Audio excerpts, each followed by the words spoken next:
Bonsoir à tous, merci à vous de nous rejoindre sur Monaco Info. Voici les titres de cette édition. Découverte du navire-école Brasil dans le port de Monaco. Nous prendrons ensuite de la hauteur avec les aéronautes de la Principauté au plus grand festival au monde de ballons.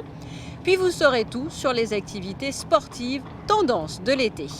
Vous l'avez peut-être aperçu, dès lundi, un bateau-école, un navire-école précisément de la marine brésilienne a fait escale en Principauté au cœur du port Hercule. Un navire sur lequel ont pu monter Frédéric Hélion et Olivier Bonello. Ce navire a quitté depuis la Principauté. C'est une frégate de 130 mètres de long, un navire-école de la marine brésilienne dont la mission principale est de former et entraîner les cadets tout en développant les liens d'amitié avec les marines des autres pays. Le Brasil, troisième navire de la marine brésilienne à porter ce nom, a fait escale à Monaco du 19 au 21 août dans le cadre de sa croisière annuelle d'entraînement. Sa construction a débuté en septembre 1981 et après 3 ans de travaux, il a été mis en service en 1986 pour un premier voyage d'instruction en 1987. Parti le 21 juillet de Rio, le Brésil va sillonner le monde entier pendant 6 mois et visiter 18 ports de 15 pays différents pour un retour le 15 décembre. Monaco est le troisième port international où nous faisons escale à l'occasion de ce voyage. Et c'est très spécial pour nous car ce n'est que la deuxième fois depuis la construction du bateau que nous venons ici, en Principauté. On a 227 cadets de la marine à bord et la mission principale de ce bateau est de les former, de les entraîner et améliorer leurs compétences. Pour leur formation, les 227 cadets de la marine brésilienne ont à bord plusieurs salles de classe. Une salle d'instruction de navigation où les élèves apprennent à se repérer par rapport aux étoiles avec un sextant au cas où tout le matériel moderne ne fonctionne pas. Il y a aussi du matériel de simulation tactique en cas d'attaque aérienne ou navale. Les élèves sont séparés en 4 groupes sur le bateau avec des cours du matin au soir et même la nuit. Cette année, le bateau a un partenariat avec l'Institut Ayrton Senna et propose à bord une exposition pour rendre hommage au 25e anniversaire de la mort du pilote brésilien, véritable icône et idole dans son pays. Prochaine étape pour le Brésil, Civitavecchia en Italie, le premier arrêt d'une série de 12 escales qui ramènera la frégate à Rio le 15 décembre. Prenons de la hauteur à présent afin de suivre les aéronautes de Monaco qui ont participé au cours de cet été à l'un des plus grands festivals de ballons au monde. Ça se passait en Europe, vous allez le voir, les images sont spectaculaires. Patricia Navarro avait pu les rencontrer à leur retour sur le sol monégasque. Ils montent en puissance depuis quelques années. Les aéronautes de Monaco contribuent à mieux faire connaître et à partager leur passion pour les montgolfières. Après un décollage historique de la place du Palais à bord d'un ballon écologique, ils viennent d'inscrire une nouvelle sortie inédite à leur palmarès. Ils étaient en juillet dernier à Chambly, dans l'est de la France, pour prendre part à la plus grande concentration européenne de ballons. Quand on vole seul, on se méfie de soi-même, point final. Quand on est avec 500 ballons autour de soi, tous les déplacements verticaux, montée, descente, doivent être vraiment faits de façon raisonnée, c'est-à-dire pas trop rapidement. Si on a des pilotes qui peuvent nous renseigner si quelqu'un est au-dessus ou quoi aux caisses, c'est important, parce que le problème c'est qu'on peut rentrer en collision si on ne fait pas attention.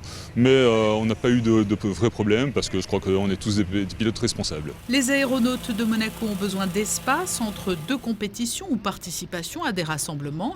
Ils se retrouvent à leur camp de base de Mondovì en Italie, à 2 heures de route de Monaco. Aujourd'hui, les aéronautes de Monaco, nous avons la chance, avec le soutien de notre partenaire principal, de pouvoir voyager dans le monde entier. Ce qui nous permet aussi de faire évoluer notre matériel, parce qu'aujourd'hui, depuis quelques années, nous avons pris le parti d'être le premier club national au monde écologique. Donc nous faisons beaucoup d'efforts dans ce sens-là. Nous essayons aussi, par notre présence, de convaincre les pilotes de la planète de changer leur matériel pour un matériel qui soit plus écologique et économe en carburant. Et ça commence à marcher. Ça commence à marcher, c'est beaucoup d'investissement, c'est beaucoup de peine, mais on y arrive. Au-delà du défi environnemental, la grande ambition des aéronautes de Monaco est désormais d'amener la jeune génération à rejoindre le monde de la montgolfière. 2 jeunes pilotes sont en cours de formation aux côtés des 5 pilotes aguerris que compte le club. Suite de notre série de reportages consacrés aux tendances de l'été.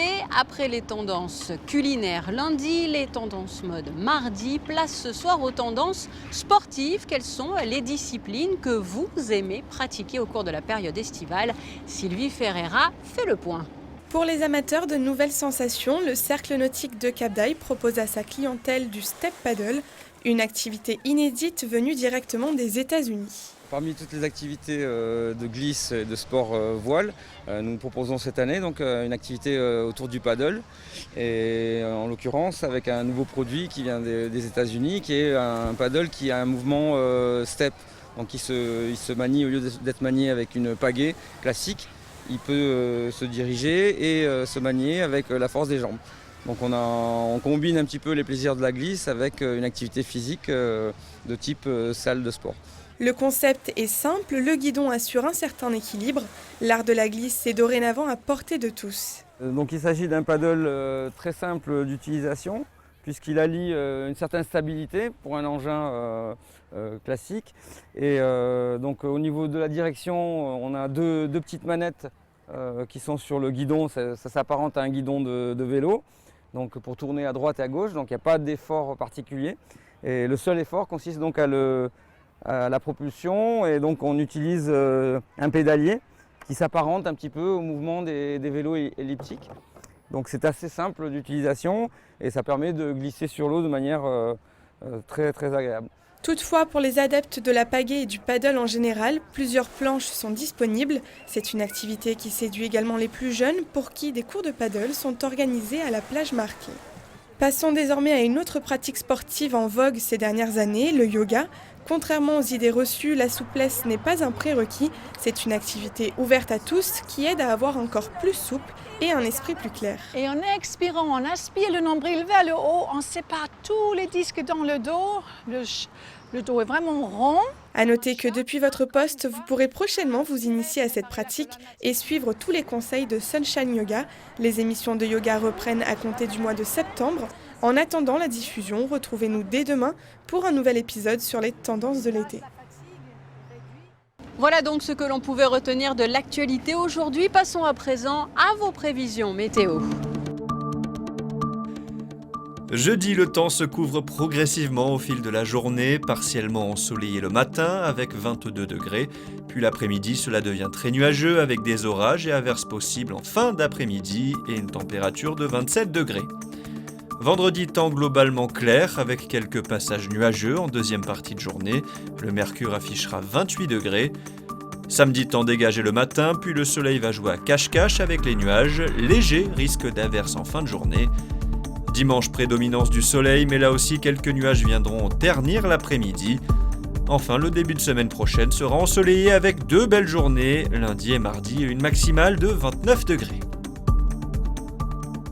Et c'est sur ces prévisions que s'achève cette édition. Merci pour votre fidélité. Je vous laisse à présent avec la suite de votre programme sur Monaco Info. À très bientôt.